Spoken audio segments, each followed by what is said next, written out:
ಎರಡೆರಡು ಮದುವೆ ಆದರೂ ಕೂಡ ಮಕ್ಕಳು ಆಗದ ಹಿನ್ನೆಲೆಯಲ್ಲಿ ಮನೆ ಮುಂದೆ ಆಟವಾಡ್ತಿದ್ದಂತಹ 4 ವರ್ಷದ ಬಾಲಕನನ್ನ ಕಳ್ಳತನ ಮಾಡಿದ್ದಾರೆ. ಎರಡೆರಡು ಮದುವೆ ಆದರೂ ಕೂಡ ಮಕ್ಕಳಾಗದ ಹಿನ್ನೆಲೆಯಲ್ಲಿ ಮನೆ ಮುಂದೆ ಆಟವಾಡ್ತಿದ್ದ 4 ವರ್ಷದ ಬಾಲಕನ ಕಳ್ಳತನ ಮಾಡಿರುವಂತಹ ಘಟನೆ ನಡೆದಿದ್ದು, ಬಾಲಕನ ಕಿಡ್ನಾಪ್ ಮಾಡಿದ್ದ ಖತರ್ನಾಕ್ ಕಳ್ಳಿಯರನ್ನ ಪೊಲೀಸರು ಅರೆಸ್ಟ್ ಮಾಡಿದ್ದಾರೆ.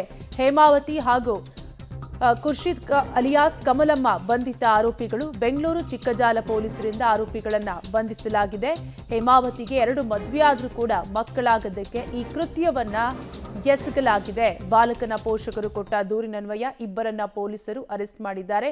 2 ಮದುವೆ ಆದರೂ ಕೂಡ ಮಕ್ಕಳು ಆಗಿಲ್ಲ ಅನ್ನುವಂತಹ ಒಂದೇ ಒಂದು ಕಾರಣಕ್ಕೆ ಮನೆ ಮುಂದೆ ಆಟವಾಡ್ತಿದ್ದಂತಹ 4 ವರ್ಷದ ಬಾಲಕನನ್ನ ಕಳ್ಳತನ ಮಾಡಿದ್ರು. ಬಾಲಕನನ್ನ ಕಿಡ್ನಾಪ್ ಮಾಡಿದ್ದ ಖತರ್ನಾಕ್ ಕಳ್ಳಿಯರನ್ನ ಪೊಲೀಸರು ಈಗಾಗಲೇ ಅರೆಸ್ಟ್ ಮಾಡಿದ್ದು, ಹೇಮಾವತಿ ಹಾಗೂ ಕಮಲಮ್ಮ ಇಬ್ಬರು ಬಂಧಿತ ಕಳ್ಳಿಯರಾಗಿದ್ದು, ಬೆಂಗಳೂರು ಚಿಕ್ಕಜಾಲ ಪೊಲೀಸರಿಂದ ಆರೋಪಿಗಳನ್ನ ಅರೆಸ್ಟ್ ಮಾಡಲಾಗಿದೆ. ಹೇಮಾವತಿಗೆ 2 ಮದುವೆ ಆದರೂ ಕೂಡ ಮಕ್ಕಳಾಗದೇ ಇರೋ ಕಾರಣಕ್ಕೆ ಈ ಕೃತ್ಯವನ್ನ ಎಸಗಿದ್ದಾರೆ.